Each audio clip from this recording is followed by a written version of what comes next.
But must and should be ఏంటంటే ఇది data అనేది మనకి ఇమ్యూటబుల్ అండ్ ఇది ఏంటి మనకి ఓన్లీ రౌండ్ ప్లేసెస్ లో మాత్రమే స్టోర్ చేసుకుంటాం.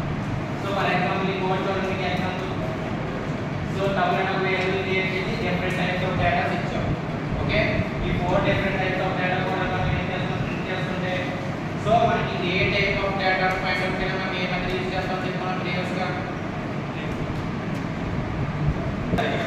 ఓకే, సో మనకి అవుట్పుట్ ఎలా వస్తుంది చూస్తున్నా, యాజ్ ఇట్ వస్తుందా. సో యాజ్ ఇట్ ఏంటంటే మనకి లిస్ట్ ఎలా అయితే ఉందో సేమ్ యాజ్ ఇట్ గా అదే విధంగా మనకి రన్ అవుతుంది. బట్ ఏంటంటే జస్ట్ చిన్న చేంజెస్. లిస్ట్ అనేది ఏంటి మనకి ఆర్డర్ సీక్వెన్స్ చేంజ్ చేసుకోవచ్చు, యాక్సెస్ చేసుకోవచ్చు, ఇండెక్స్ ఫార్మాట్ లో మనం ఆర్డర్ అనేది రివర్స్ చేసుకోవచ్చు. ఇందులో కూడా యాక్సెస్ చేసుకోవచ్చు. కాకపోతే ఏంటంటే డేటా అనేది మనకి ఇమ్యూటబుల్ కంప్లీట్ గా. క్లియర్? సో సేమ్ ఎగ్జాంపుల్స్ చూడండి అమ్మా. సేమ్ ఎగ్జాంపుల్ ప్రీవియస్ గా మీకు లిస్ట్ ఏవైతే ఎగ్జాంపుల్స్ ఇచ్చానో అవే ఎగ్జాంపుల్స్ ఇక్కడ ఉన్నాయి. చూడండి, ఇది ఇండెక్స్ ఫార్మాట్ మనం యాక్సెసింగ్ ఎలా క్రియేట్ చేసుకోం సేమ్. అప్పుడు ఏంటి లిస్ట్ మెథడ్స్ లో వచ్చేసరికి ఏంటి ఏదైతే వేరియబుల్ లో స్టోర్ చేస్తామో ఆ variable name comma index format square brackets లో ఆ యొక్క యాక్సెస్ నెంబర్ ఇచ్చాం, ఇండెక్స్ ఫార్మాట్ నెంబర్.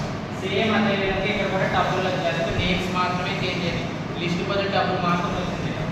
ఇది క్లియర్? సో మనకు 1 లో ఏముంది యాక్చువల్ గా 6 ఇండెక్స్ ఫార్మాట్ గుర్తుంది కదమ్మా. ఇండెక్స్ ఫార్మాట్ మనం స్టార్ట్ అయిన తర్వాత 0, అదే లెంగ్త్ ఫైండ్ అవుట్ చేసినప్పుడు 1. క్లియర్? మనకి టబుల్స్ వచ్చేసరికి మోడిఫికేషన్ చేంజ్ కావాలి. కంప్లీట్ ఏంటి ఇమ్యూటబుల్ డేటా. మనం బిగినింగ్ లో చెప్పుకున్నాం మ్యూటబుల్ ఇమ్యూటబుల్ డిఫరెన్స్ ఏంటి అన్న. మ్యూటబుల్ అంటే ఏంటి, డేటా ఏదైనా సరే మనం యాక్సెస్ చేసుకుని కంప్లీట్ గా చేంజెస్ చేసుకోవచ్చు వాటి యొక్క పొజిషన్స్. అదే మనకి ఇమ్యూటబుల్ అంటే వాటి యొక్క డేటా చేంజెస్ కావు. ఎగ్జాంపుల్ ఏమనుకున్నాం ప్రీవియస్ గా మనం స్ట్రింగ్స్ అనుకున్నాం. సో ఇప్పుడు స్ట్రింగ్స్ తో పాటు ఇంకొకటి ఏం యాడ్ అయింది మనకు, ఇప్పుడు టబుల్ యాడ్ అయింది.